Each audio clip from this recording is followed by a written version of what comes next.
अस्सलामुअलैकुम जाने जहां में खुशामदीद। आब हयात की एक और नई एपिसोड के साथ आपकी खिदमत में हाजिर हैं। जी जनाब, एक और नई एपिसोड आ चुकी है, लेकिन एपिसोड को शुरू करने से पहले एक बात, और वो बात ये है कि आज की एपिसोड को पूरा सुनने के बाद आपने मुझे कमेंट बॉक्स में ये बताना है कि आपको नॉवेल में इस एपिसोड में कौन सी लाइन सबसे ज्यादा अच्छी लगी या कौन सा डायलॉग आपको सबसे ज्यादा अट्रैक्ट किया।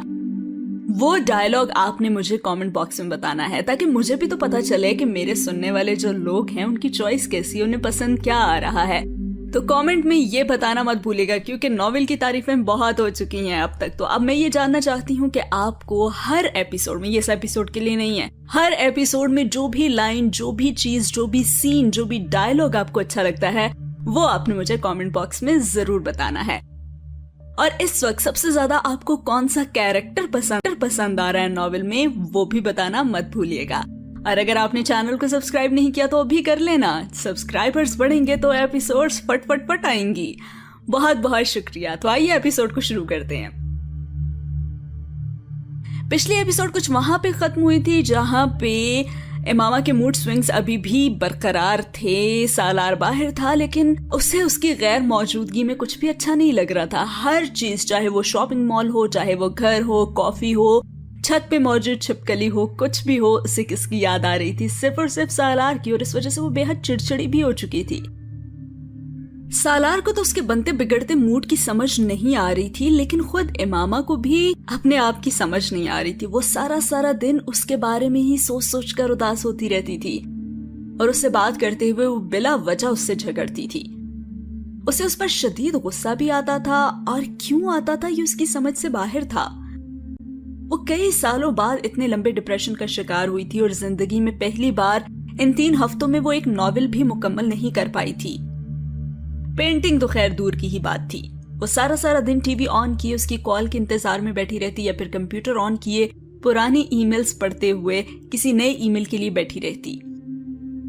चंद लाइंस की वो ईमेल्स जिसमें वो उसका हाल पूछता था और अपनी एक्टिविटी बताते हुए उससे पूछता था कि वो क्या कर रही है, वो उन ईमेल्स को दर्जनों बार पढ़ती थी। फिंगर टिप्स पे से याद हो चुके थे उसके वर्ड्स। एक लंबा चौड़ा जवाब लिखकर उसकी ईमेल के इंतजार में वो सारी रात उसकी चीजें निकालकर साफ कर करके रीअरेंज करती रहती, या फिर उसकी कलेक्शन में मौजूद चार्लिस थैरन की मूवीज देखती रहती।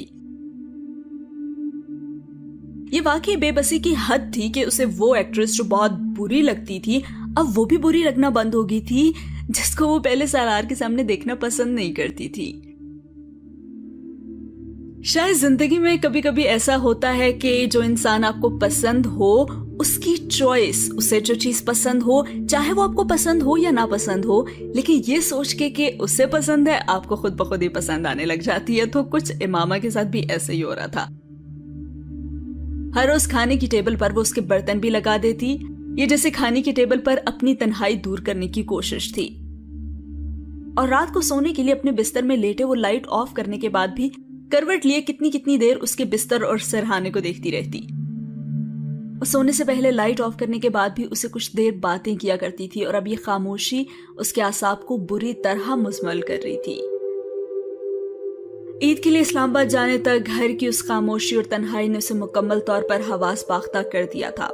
इस्लामाबाद से आने के बाद भी उसने खुद को बेहतर महसूस नहीं किया था, और सालार की पूरी फैमिली में से सिर्फ अम्मार और युसरा ईद मनाने के लिए वहां मौजूद थे। बाकी अफराद तो बैरून मुल्क ही थे। पिछली ईद जैसी रौनक इस पर वहां नहीं थी। सालार ने तैयबा को उसकी ईद की शॉपिंग करवाने के लिए कहा था, और वो बड़े ही बुझे हुए दिल के साथ उनके साथ चली तो गई थी, लेकिन पिछली ईद जैसा इश्तियाक इस बार उसे कपड़ों के लिए नहीं था। इस्लामाबाद आकर ये भी पहली बार हुआ था कि उसने गेस्ट रूम की खिड़की से लगकर अपने घर वालों में से किसी के नजर आने का इंतजार भी नहीं किया था। और आखिरकार ईद आ चुकी थी। ईद की सुबह पहले की तरह इस बार भी वो सालार की कॉल पर ही उठी थी। वो मॉन्ट्रियल में अपना सेशन खत्म करके कुछ देर पहले होटल आया था। परदेसियों की भी ईद क्या खाक ईद होती है अपने खानदान से दूर। कुछ सालार की भी ईद ऐसी ही थी। तभी वो अपना मूड बेहतर करने के लिए इमामा से पूछने लगा कि कौन से कपड़े पहन रही हो तुम आज। उसने मुबारकबाद देने के बाद उससे पूछा, तभी उसने चिढ़ के बोला कि तुम्हें बताने का कौन सा कोई फायदा है। उसने बेड के क्राउन के साथ पुश टिकाते हुए बोला, अरे भाई मैं तसव्वुर करना चाह रहा हूं कि तुम कैसी लग रही हो। हाँ तसव्वुर, मेरे सामने तो तुमने मेरे कपड़ों को कभी गौर से देखा तक नहीं, और अब वहां बैठकर क्या तसव्वुर करोगे तुम, बहुत ही बुरी इमेजिनेशंस है तुम्हारी। तभी सालार ने उससे कहा, इमामा हम कम से कम आज आर्ग्यू नहीं करेंगे। सालार ने मुदाखलत करते हुए जैसे पेश की जंग बंद करने का ऐलान किया। अच्छा ये बताओ कि तुम्हें और क्या चाहिए आज? फ्लावर्स और केक तो मम्मी से मैंने कहा है तुम्हारे लिए, कुछ और चाहिए? नहीं, वो बेहद उदास थी। अच्छा ये तो बताओ कि मुझे मिस तो नहीं कर रही तुम? सालार ने मजाक किया था, लेकिन उसने जैसे उसकी दुखती रग पर हाथ रख दिया था। उसकी आंखों में आंसुओं का सैलाब उमड़ आया था। उसने अपनी आस्तीन के साथ आंखों को रगड़कर साफ करने की कोशिश की थी और वो उसकी खामोशी पर गौर किए बगैर बात कर रहा था। कनाडा में ईद पहले ही हो चुकी थी और वो ईद के दिन भी कॉन्फ्रेंस अटेंड करता रहा। वो जिंदगी में कई ईदें इसी तरह गुजार चुका था। पिछली ईद उसे कम से कम इस ईद वाले दिन अपनी मसरूफियात की वजह से याद नहीं आ सकी थी, लेकिन पिछली ईद इमामा को पिछले 2 दिन से तंग कर रही थी। उसने कोशिश की थी कि उसकी आवाज बात करते हुए ना भर आए। ये अहमकाना चीज थी, बाकी चीजों पर तो रोना ठीक था ना उसके लिए, लेकिन कम से कम वो उसके सामने उसके ना होने के लिए नहीं रो सकती थी। वो बड़ी शर्मिंदगी महसूस करती अगर वो ये जान जाता कि खैर वो अब उसे फ्लाइट का बता रहा था। देखो तुमने मुझे अभी तक कपड़ों का कलर नहीं बताया। सालार को बात करते करते याद आया, तुमने मम्मी के साथ जाकर कपड़े तो लिए थे ना? हाँ लिए हैं मैंने, जो आज पहनूंगी वो हेजल ग्रीन है। Hazel green? वो बेख्तियार अटका, वो तो आंखें होती है ना? आंखों का कलर होता है, हमेशा की तरह उसने तस्हीह की। आज मैं जेनिफर की आंखों को गौर से देखूंगा। उसने डिनर पर अपनी किसी साथी का नाम लिया और तभी इमामा ने चौंक कर कहा, क्यों? क्योंकि उसकी आंखों में मुझे अपनी वाइफ के कपड़ों का कलर नजर आएगा। वो संजीदा था और वो बेख्तियार हंस पड़ी। हाँ शुक्र है इमामा, तुम्हें पता है जब से मैं यहाँ आया हूं आज पहली बार तुम हंसी हो। सालार ने उसकी हंसी को नोटिस किया था। और शादी के बाद इतने महीनों में ये पहला कलर है जिसे तुमने आइडेंटिफाई किया था, और वो भी किसी औरत की आंखों की वजह से। तो तुम जेलस हो रही हो? वो भी हंस पड़ा था। हाँ अब बस यही तो एक काम रह गया मेरे करने के लिए। उसने मजाक उड़ाने वाले अंदाज में कहा, यानी नहीं हो रही हैं या फिर नहीं हो सकती? वो पूछ रहा था और वो जवाब न दे सकी। उसकी खामोशी पर वो हंसा था। अब इसमें हंसने वाली कौन सी बात है? वो कुछ जुज़बुज़ हुई थी। बस अपनी खुशफहमी पर हंसा हूं। तुम कम से कम किसी औरत से मेरे लिए तो जेलस नहीं हो सकती। उसे तंग कर रहा था और वो जानती थी उसका इशारा रमशा की तरफ था। बातें मत बनाओ, अच्छा तुम मुझे सिर्फ ये बताओ कि कब आ रहे हो तुम? उसने बात बदलना बेहतर समझी और वही घिसा पिटा सवाल किया जो वो उससे करती आ रही थी। तब भी सालार को समझ नहीं आ रही थी कि उसका कितनी शिद्दत से इंतजार कर रही है। अजीब बात है। खैर इसी के साथ ये सीन हुआ खत्म।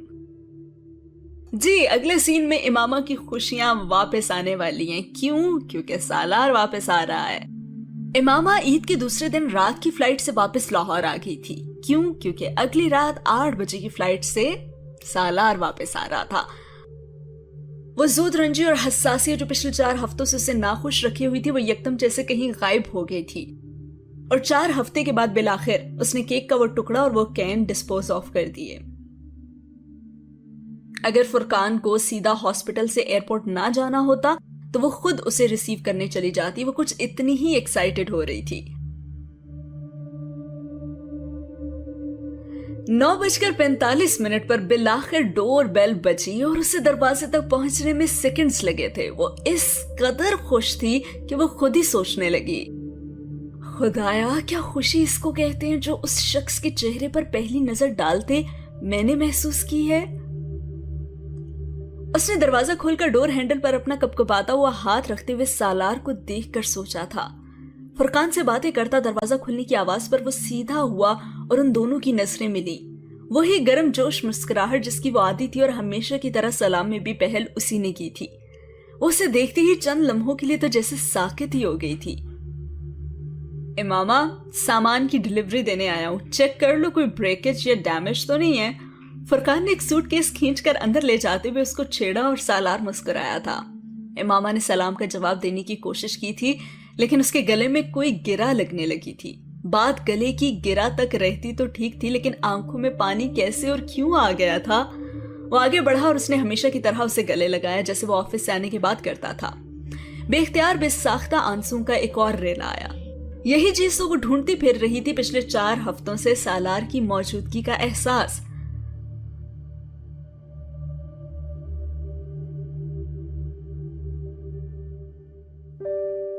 तभी सालार ने उससे पूछा कि भाई कैसी हो तुम।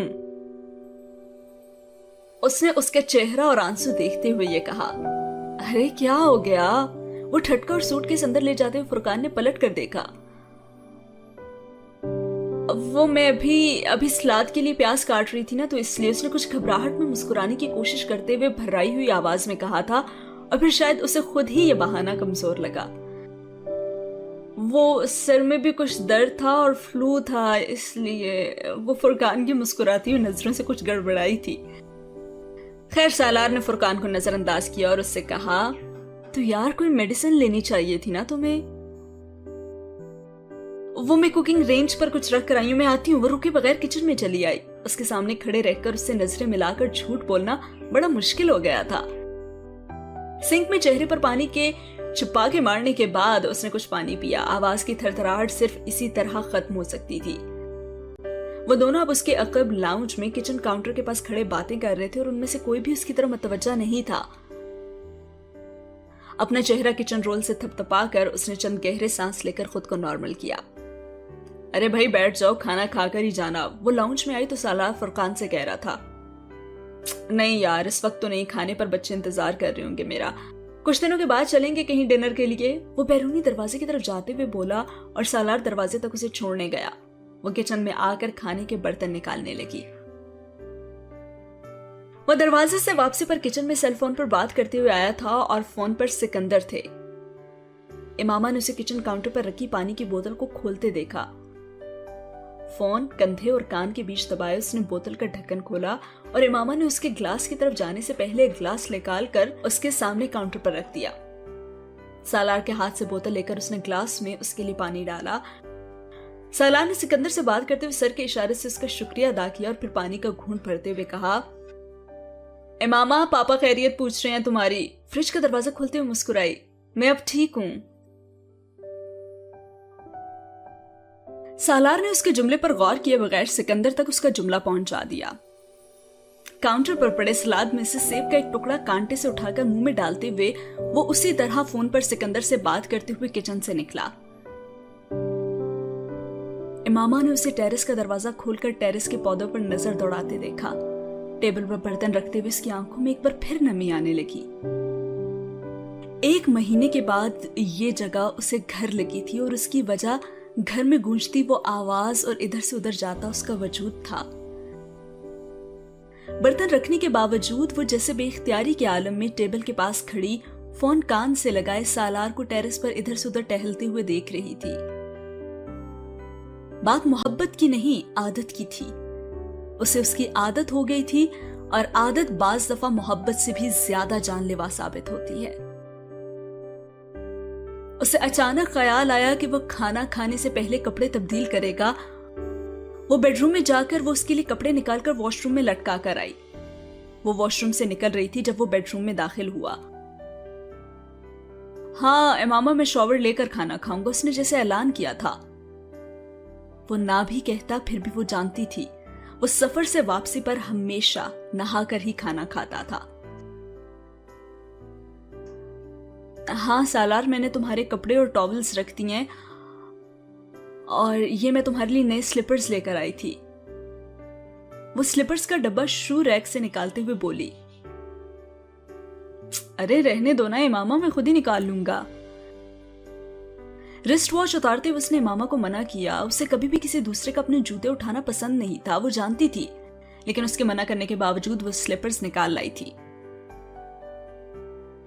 कुछ नहीं होता। उसने स्लीपर्स उसके पास रख दिए और अब वो बेड पर बैठा अपने जूते और जुराबें उतार रहा था और वो बेमकसद उसके पास खड़ी उसे देख रही थी। शादी के इतने महीनों में आज पहली बार वो इस तरह बेमकसद उसके पास खड़ी थी। सालार ने कुछ हैरानी से नोटिस किया था। अच्छा है मामा, ये येलो कपड़े तुमने मेरे इंतजार में पहने हैं क्या? उसने जुराबें उतारते हुए मामा को छेड़ा और वो बेवजह हंसी। वो मस्टर्ड को येलो कह रहा था, लेकिन आज उसने उसकी तस्वीर नहीं की और उसने आज भी उसकी तारीफ नहीं की थी, मगर उसे ये भी बुरा नहीं लगा था। Nice slippers. अपनी जुराबे और जूते उठाते हुए उसने स्लीपर्स पहने और इमामा से कहा, अरे मैं रखती हूं ना। इमामा ने जूते और जुराबे से लेने की कोशिश की। क्यों यार, पहले कौन रखता था? सालार ने कुछ हैरानी से उसे रोका और इमामा रुक गई। वाकई वो अपने जूते खुद उठाने, जूते शू रैक में रखते हुए उसने लॉन्ड्री बास्केट में जुराबे डाली और वॉशरूम में घुस गया।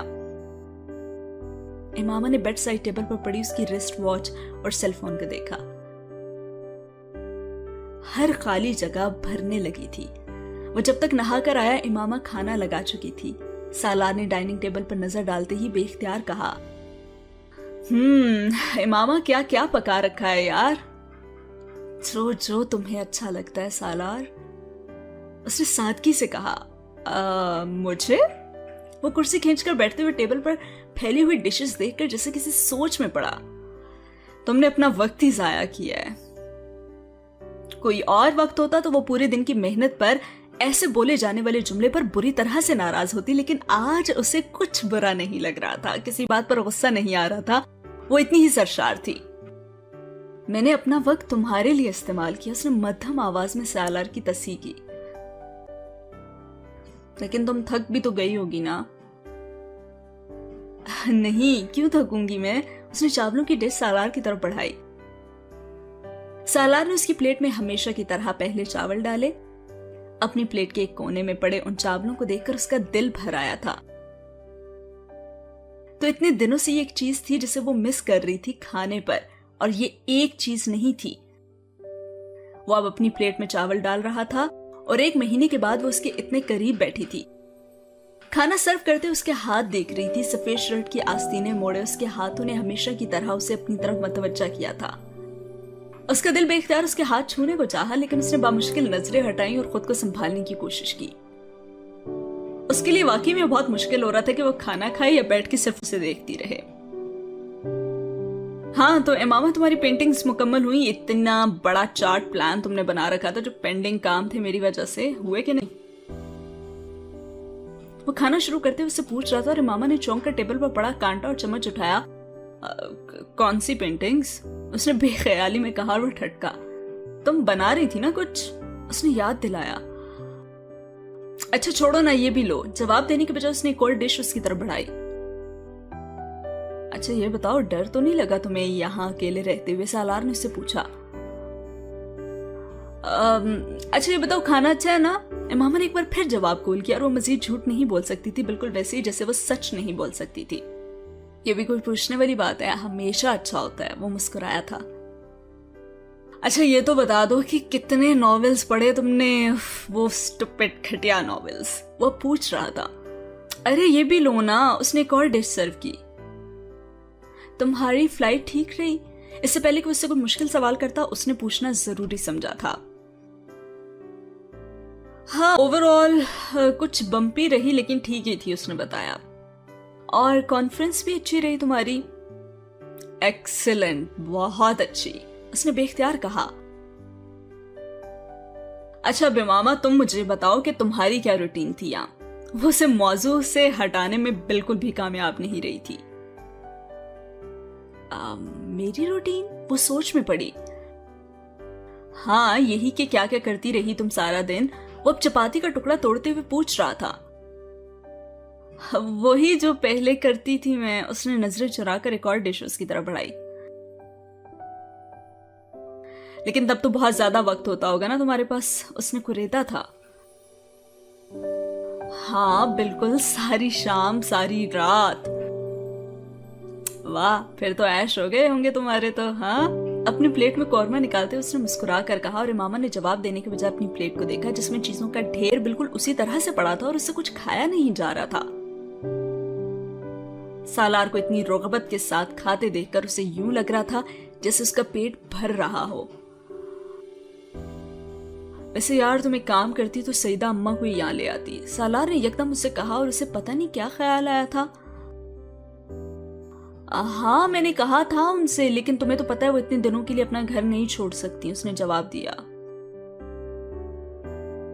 या दैट्स अंडरस्टैंडेबल। सालार ने खाना खाते हुए बेख्तियार एक नवाला उसकी तरफ बढ़ाया। वो आखिरी लुकमा हमेशा उसे खिलाता था। एक लम्हे के लिए वो ठटकी, फिर उसने लुकमा मुंह में ले लिया लेकिन वो उसे चबा नहीं सकी। वो लुकमा जैसे आखिरी हद साबित हुआ और वो बेख्तियार रो पड़ी। वो पानी पीते पीते यकदम रुक गया। क्या हुआ इमामा? वो हक्का बक्का था, होंठों पर हाथ रखे वो बच्चों की तरह फूट फूट कर रोती गई। अरे अरे इमामा हुआ क्या है, बताओ तो, ऐसे क्यों रो रही हो, क्या हुआ? वो बुरी तरह बदहवास हुआ। कम से कम इस वक्त इस तरह की गुफ्तगू के दौरान आंसू उनकी वजह तलाश नहीं कर सका। एक दफा आंसू बह जाने के बाद सब कुछ आसान हो गया था। मजीद रोना, बेबसी का इजहार और कमजोरी का एतराफ। अब मजीद दीवारें खड़ी रखने की जरूरत नहीं थी। फॉर गॉड्स सेक, तो मुझे पागल कर दूंगी, हुआ क्या है बताओ तो।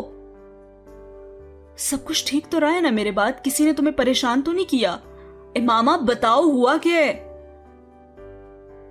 वह मुकम्मल तौर पर हवास बाख्ता था और टिश्यू पेपर से आंखें रगड़ते हुए इमामा ने खुद पर काबू पाने की कोशिश करते हुए सर हिलाया। तो फिर रो क्यों रही हो तुम? सालार मुतमईन नहीं हुआ था। ऐसे बस मैं तुम्हें बहुत मिस करती रही इसलिए, वो कहते कहते फिर रो पड़ी।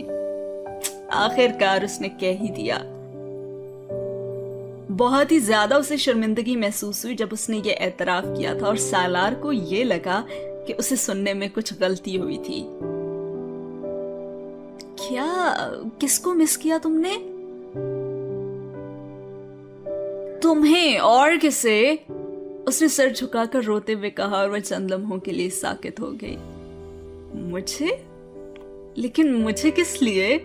ये बेयकीनी की इंतहा थी। वो रोते रोते ठटकी, उसने सर उठाकर उसे देखा, फिर बेहद खफकी ख्यालों में टेबल से अपनी डिनर प्लेट उठाते हुए वो किचन की तरफ बढ़ गई। हाँ मेरा दिमाग खराब हो गया था इसलिए। वो कुछ नहीं बोल सका उसके जवाब में। शादी के तकरीबन 4 माह में उसने पहली बार ये जुमला उससे कहा था, वरना वो आई लव यू के जवाब में भी थैंक यू कहने की आदत थी।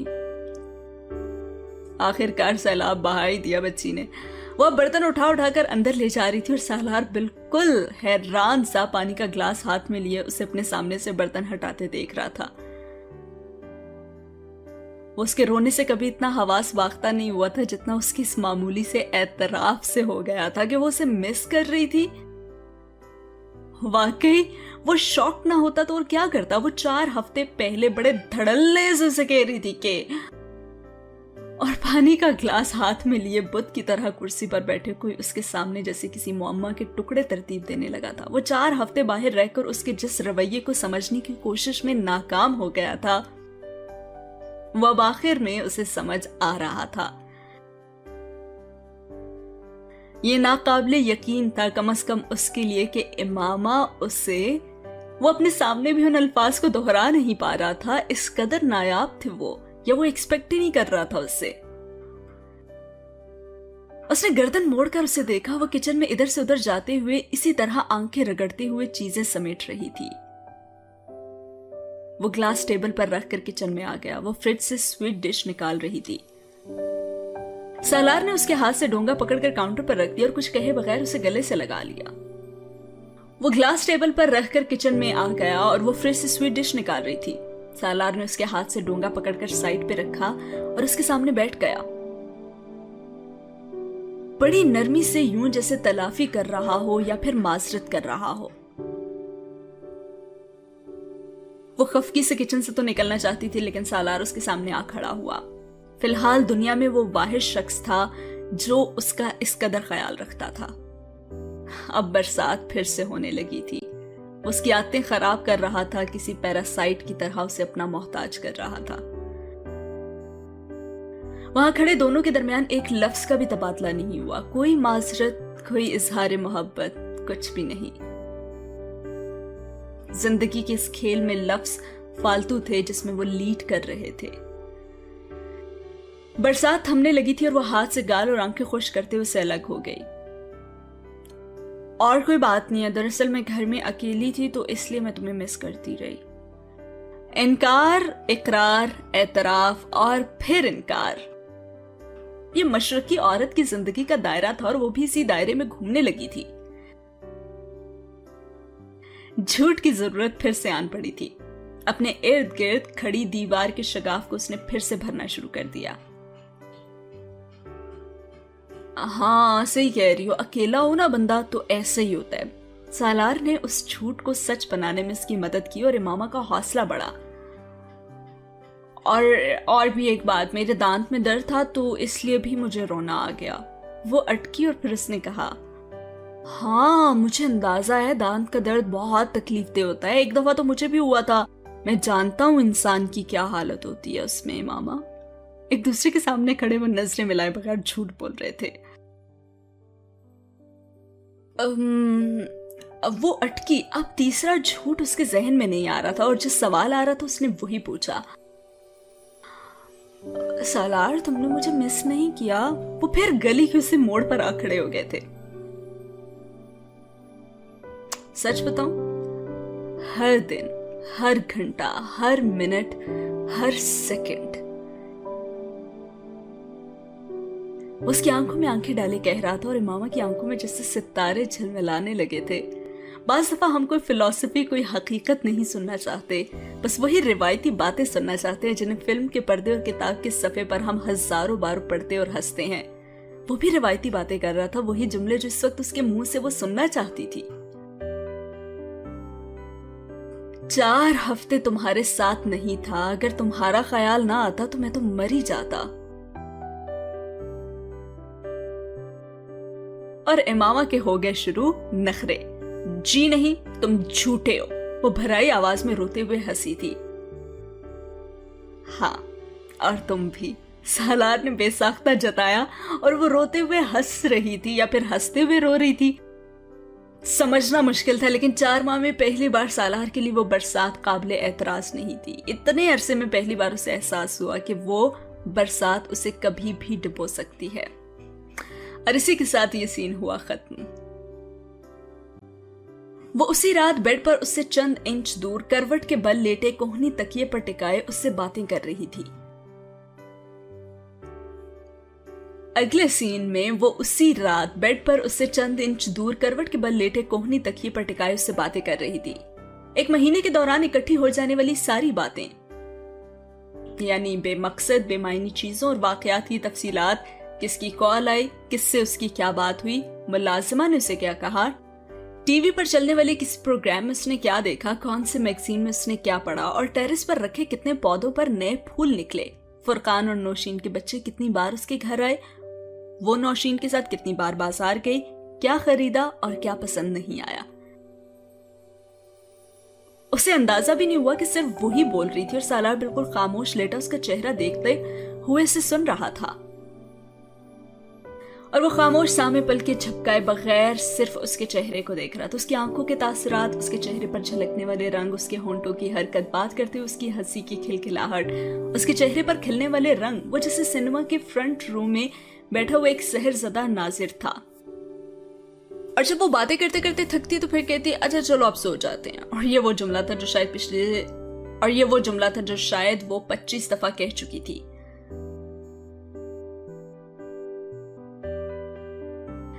अभी वो सोने ही लगे थे कि अचानक से मामा को एक और बात याद आ गई और उसे कहने लगी, अच्छा मैंने तुम्हें ये बताया था कि, और इतने में उन्होंने आजान की आवाज सुनी। मामा कहने लगी कि ये कौन सी आजान हो रही है। वो बात करते हुए चौंकी, दूर कहीं से उसे आजानों की आवाजें सुनाई दे रही थी। फजर की, सालार ने पुरसुकून अंदाज में कहा। वो बुरी तरह गड़बड़ाए, ओह माय गॉड, फजर हो गई और तुम्हें तो सोना चाहिए था, तुम तो थके हुए हो, मुझे पता ही नहीं चला, तुम मुझसे कह ही देते यार। वो बुरी तरह से नादिम हो रही थी। अरे भाई मुझसे कहना चाहिए था ना, तुम्हें क्यों नहीं कहा तुमने सालार? क्या कहता? वह पुरसुकून था, यही कि तुम सोना चाहते हो। लेकिन मैं तो सोना नहीं चाहता था। लेकिन मुझे तो वक्त का पता नहीं चला, कम से कम तुम्हें ही बताना चाहिए था मुझे। वो वाकई शर्मिंदा हो रही थी। और तुम्हारा ख्याल है कि मुझे वक्त का एहसास हुआ था? अच्छा यार तुम सो जाओ अब, और आई एम सॉरी, कितनी फजूल बातें की मैंने। तुम भी क्या सोच रहे होगे मेरे बारे में? उसे अब वाकई में एहसास हुआ था वो कितनी देर से अकेली ही बोल रही थी और वो हूं हाँ तक नहीं कर रहा था। नहीं, मैं नमाज पढ़कर सोऊंगा अब, और मैं सिर्फ ये सोच रहा था कि आज तुमने मुझसे इतनी बातें कैसे कर ली। तुमने तो गौर से सुनी भी नहीं होंगी ना मेरी बातें। वो कुछ शर्मिंदगी से मुस्कुराई। एक एक बात सुनिए, चाहो तो शुरू से दोहरा देता हूँ। आज तुमने जब जब जो जो कहा मुझे याद है और मैं हमेशा याद रखूंगा। उसका लहजा हमवार था, लेकिन आंखों में कोई तासुर था जिसने चंद लम्हों के लिए इमामा को बांधा था। और एक और बात कहूँ, इसी तरह बातें करोगी ना तो हर रात जाग सकता हूँ मैं तुम्हारे लिए। और इमामा ने नजरें चुरा ली। बाज दफा उससे नजरें मिलाना, उसकी बातों पर यकीन करना मुश्किल हो जाता, और बाज दफा उससे जिंदगी के बारे में भी कुछ कहना मुश्किल हो जाता जो वो उसके साथ गुजार रही थी। उसे कुछ दूर हटते उसने तकिए पर सर रख दिया और वो अब सीधी लेट चुकी थी। साइड टेबल पर पड़े सेलफोन के यकदम बजते अलार्म को बंद करते हुए सालार ने उसकी तरफ करवट ली और कोहनी के बल नीम दराज उसने इमामा से कहा, यार कुछ और बताना है तुमने? इमामा ने उसका चेहरा देखा, वो संजीदा था। नहीं, उसने मदम आवाज में कहा। अच्छा तो सुनो, आई लव यू। जवाबन सालार के जुमले ने चंद लम्हों के लिए उसे साकित किया। उसके पास था, उसकी आंखों में देख रहा था जैसे जवाबन उससे कुछ सुनने की ख्वाहिश रखता हो। इमामा ने कभी उसकी आंखों को इतनी आसानी से नहीं पढ़ा था। शायद वो इतना करीब था इसलिए वो जैसे अपनी आंखों से उसे हिप्नोटाइज किए हुए था। Thank you. वो बेख्तियार हंसा। एक गहरा सांस लेकर एक लम्हे के लिए आंखें बंद करते हुए उसने जैसे घुटने टेक दिए थे। बास ख्वाहिशें कोशिश से पूरी नहीं होती और बास सवालों का कोई जवाब नहीं मिल पाता। शायद उसका ख्याल था कि वो भी आज आई लव यू के रिप्लाई में आई लव यू टू कह देगी, लेकिन उसने हमेशा की तरह थैंक यू ही कहा। वैसे वहां पे कोई और खातून होती तो यकीनन वो सालार से इजहार मोहब्बत ही करती, लेकिन ये इमामा हाशिम थी, उसका इजहार तशक्कुर ही काफी था। और इसके बाद वो फजर की नमाज पढ़ने के लिए उठ गया और साथ ही ये सीन हुआ खत्म। सालार इमामा की जिंदगी में वापस आ चुका था। उसे दोबारा से हर चीज अच्छी लगने लगी थी। मूड स्विंग्स भी खत्म होना शुरू हो गए थे। उसकी जिंदगी में जो कमी थी सालार की, जिसे हर चीज देखते हुए उसे सालार की याद सताती थी, अब वो शख्स उसके पास मौजूद था। और इन 4 हफ्तों के गैप ने इमामा को रियलाइज करवा दिया था कि सालार उसके लिए क्या था। अगले एपिसोड के साथ फिर आपकी खिदमत में हाजिर होंगे। कमेंट बॉक्स में जरूर बताइएगा कि आपको एपिसोड कैसी लगी और कौन सा डायलॉग आपका सबसे ज्यादा फेवरेट था या कौन सा सीन। अल्लाह हाफिज।